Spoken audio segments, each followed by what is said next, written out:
Hai sobat, jumpa lagi dengan Waan Happy Life. Jangan lupa subscribe, nyalakan lonceng, like, dan share. Allah Subhanahu wa Ta'ala adalah Tuhan yang Maha Mencipta.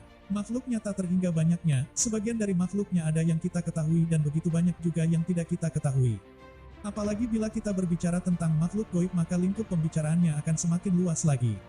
Allah Subhanahu wa Ta'ala memang mewajibkan percaya atas keberadaan makhluk gaib, sebagaimana yang disebutkan di surat Al-Baqarah ayat 2-4 yang artinya, Kitab Al-Quran ini tidak ada keraguan padanya, petunjuk bagi mereka yang bertakwa, surat Al-Baqarah ayat 2. Yaitu, mereka yang beriman kepada yang gaib, yang mendirikan sholat dan menafkahkan sebahagian rezeki yang kami anugerahkan kepada mereka, surat Al-Baqarah ayat 3. Dan mereka yang beriman kepada kitab Al-Quran, yang telah diturunkan kepadamu dan kitab-kitab yang telah diturunkan sebelummu, serta mereka yakin akan adanya kehidupan akhirat, surat Al-Baqarah ayat 4.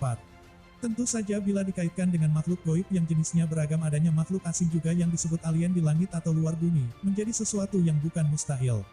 Tetapi bila alien yang dimaksud adalah makhluk biologi yang cerdas secara eksplisit, Al-Quran memang tidak ada yang menyebutkannya.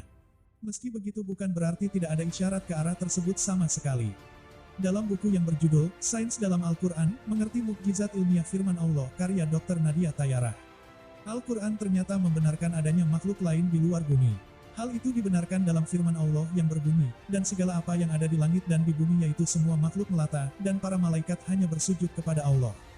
Dan mereka, malaikat, tidak menyombongkan diri, surat An-Nahl ayat 49. Selain ayat tersebut, Allah pun bersabda di ayat lain, dan di antara tanda-tanda kebesarannya adalah penciptaan langit dan bumi dan makhluk-makhluk melata yang Dia sebarkan pada keduanya. Dan Dia Maha Kuasa mengumpulkan semuanya apabila Dia menghendaki, surat Asy-Syura ayat 29. Allah pun menegaskan dalam surat An-Nur ayat 45 di mana semua makhluk melata yang diterangkan sebelumnya adalah terbuat dari air. Dan Allah menciptakan semua makhluk melata dari air. Sebagian dari mereka ada yang berjalan di atas perutnya, sebagian lagi berjalan dengan 2 kaki, dan sebagian yang lain berjalan dengan 4 kaki. Allah menciptakan apa yang Dia kehendaki. Sungguh Allah Maha Kuasa atas segala sesuatu, surat An-Nur ayat 45. Dari penjelasan tersebut, mungkin sebagian dari Anda berpendapat kalau malaikat termasuk dalam kelompok melata yang disebutkan. Tetapi, itu pandangan yang salah. Sebab malaikat terbuat dari cahaya dan tidak berjalan di atas bumi. Sedangkan yang dimaksud dengan dabbah, makhluk melata itu ialah makhluk hidup yang anggota tubuhnya disusun dari air sebagai unsur pembentuk utamanya, dimanapun makhluk itu berada. Dalam buku yang sama, diterangkan bahwa sejumlah pakar astronomi menyatakan tidak aneh jika terdapat kehidupan di sebagian benda-benda angkasa. Yang aneh adalah jika di sana tidak ada kehidupan. Ujar pakar astronomi. Badan Antariksa Amerika, NASA mengumumkan, meteoroid yang jatuh di Australia pada bulan Mei tahun 2019 yang lalu mengandung zat asam amino. Zat ini merupakan mineral utama pembentuk kehidupan. Dengan demikian, kehidupan lain di luar bumi adalah mungkin adanya. Pada tahun 1974, sebuah misi awal berhasil dikirimkan untuk menyelidiki peradaban semesta. Peluncuran misi ini sendiri memakan waktu 3 menit.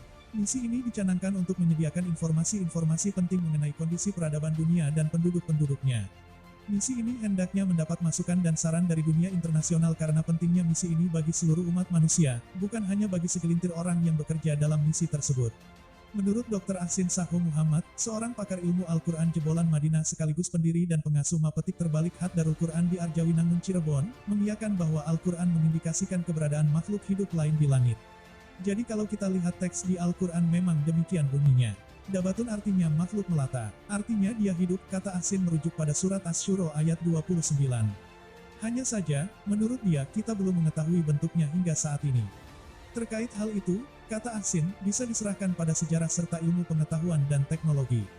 Yang jelas, ia menegaskan umat Islam harus meyakini bahwa Allah memang menciptakan makhluk hidup di langit yang dalam Al-Quran disebut samawati. Arti kata samawati, kata Ahsin, bisa berarti tingkatan-tingkatan langit. Bisa tingkat pertama, tingkat kedua dan seterusnya. Secara umum samawati juga bisa diartikan sebagai bintang-bintang. Bahkan seluruh wilayah yang posisinya di atas bumi bisa disebut samawati. Menurut penulis tafsir Al-Misbah Quraisy Shihab mengiyakan pendapat tersebut. Ia mengatakan Al-Quran biasanya menyinggung makhluk yang tersebar di langit dan di bumi dengan bahasa mafil samawati wa mafil ard. Makhluk-makhluk yang dimaksud tersebut menurut pengertian kata dia adalah makhluk-makhluk berakal. Hanya saja tidak spesifik disebutkan seperti apa makhluk-makhluk tersebut, kata Quraisy Shihab. Menurut dia, sebagian ulama menerjemahkan makhluk-makhluk berakal tersebut sebagai malaikat atau jin. Pada akhirnya, kata Quraisy, semisal nantinya pencarian ilmiah membuktikan bahwa ada organisme-organisme hidup di planet lain, umat Islam sejatinya tak perlu terguncang imannya. Bahkan, melalui isyarat-isyarat dalam Al-Quran, umat Islam bisa ikut membenarkan penemuan-penemuan tersebut. Oke sobat, sampai di sini dulu videonya. Sampai jumpa di video selanjutnya. Terima kasih.